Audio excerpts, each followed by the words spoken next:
Finally આપણે વાછરાદાદા જોંગીવાળા વાછરાદાદાના મંદિરે પહોંચી ગયા છે બૈગામ ને આ પાછળ બધું દેખાય એ હોલ છે જમણવારનો. બાકી મોટું મેદાન, પાર્કિંગ, બધી સુવિધા ટૂંકમાં. માતાજીનું મંદિર છે, વાછરાદાદાનું છે. જો તમને દેખાડું, આ રહ્યો વાછરાદાદાનું મંદિર.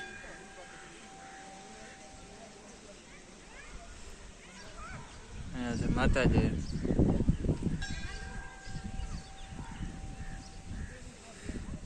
બાકી તમે પાર્કિંગની સુવિધા બહુ મોટા પાયે છે.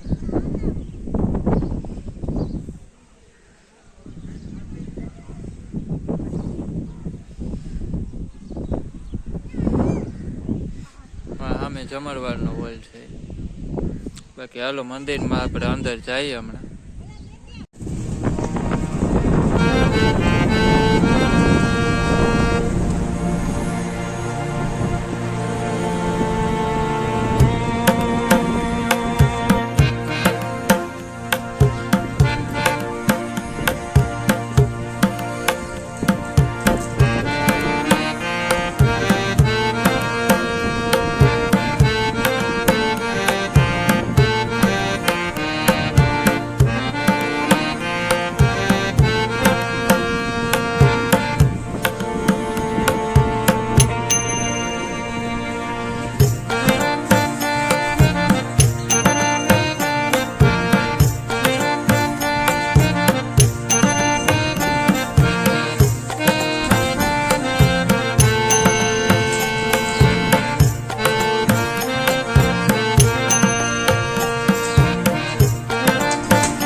તો ભાઈ કર્યા જઈશે તમે દર્શન, સાવ નજીકથી તમને બધાને દર્શન અમે કરાવ્યા છે.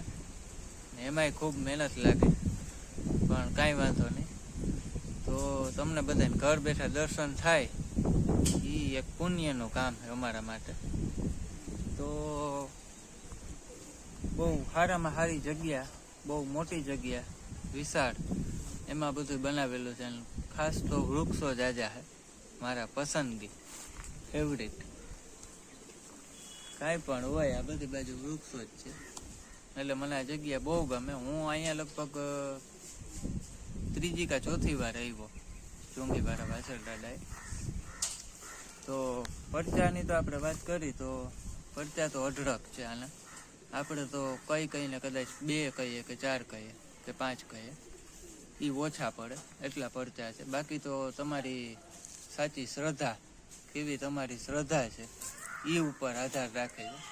બાકી તમે સાચી શ્રદ્ધાથી કંઈ પણ વસ્તુ અહીંયા જોંગીવાળા વાછરાદાદા આગળ માગો એટલે તમારા ધાર્યા કામ થાય છે.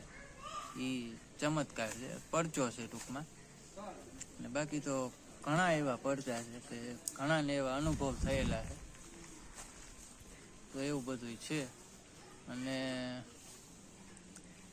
અહીંયા આવવા જેવું છે. અને આ જગ્યા ખાસ કરીને કહી દઉં તમને, બૈગામ બોલાય બૈગામ, અને તમે મેપમાં કે ગૂગલમાં કે લખો તો 2 ગામ લખજો તો આવશે ચુંગીવાળા વાછળ દાદાનું મંદિર.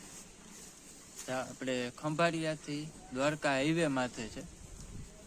ખંભાળિયાથી લગભગ તમે 30-35 કિલોમીટર આગળ હાલશો ને એટલે 2 ગામનું પાટિયું આવશે, ત્યાંથી તમારે વળવાનું રહે. અને એકવાર તો આવજો જ ભાઈ, અહીંયા દૂર દૂરથી લોકો આવે છે. અને ખાસ કરીને આ બીજી વાત કે 700 મહિનાનો પહેલો સોમવાર આવે ને ત્યારે અહીંયા મેળો હોય છે, મેળો ભરાય. અને આજુબાજુના ગામના 18 વરણ હોય, પ્લસમાં 12 ગામ દૂર દૂરથી લોકો 18 વરણ એટલું અહીંયા ભેગું થાય છે એ દિવસે. કે આખું પાર્કિંગ છે ને જે મેદાન ને મંદિરની આગળની સાઈડ તમને મેં વિડીયોમાં દેખાડ્યું, ત્યાં પગ મૂકવાની જગ્યા હોતી નથી, તમારે બેસવાની તો જગ્યા ન જ જડે. ટૂંકમાં આટલું માણા હોય, એટલા ભાવિ ભક્તો અહીંયા આવે છે.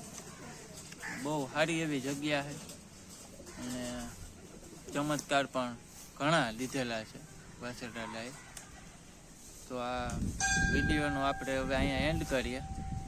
તો બધાને શેર કરજો, સબસ્ક્રાઈબ કરાવજો, આજુબાજુ પાડોશીને, તમારા શું કે ફ્રેન્ડ સર્કલમાં અગા વાલાવને ને વિડીયોને શેર કરજો ને લાઈક કરજો, સપોર્ટ કરજો મિત્રો. તો આવા નવા વિડીયો આપણે હજી લઈને આવશું, સપોર્ટની ખાસ જરૂર છે.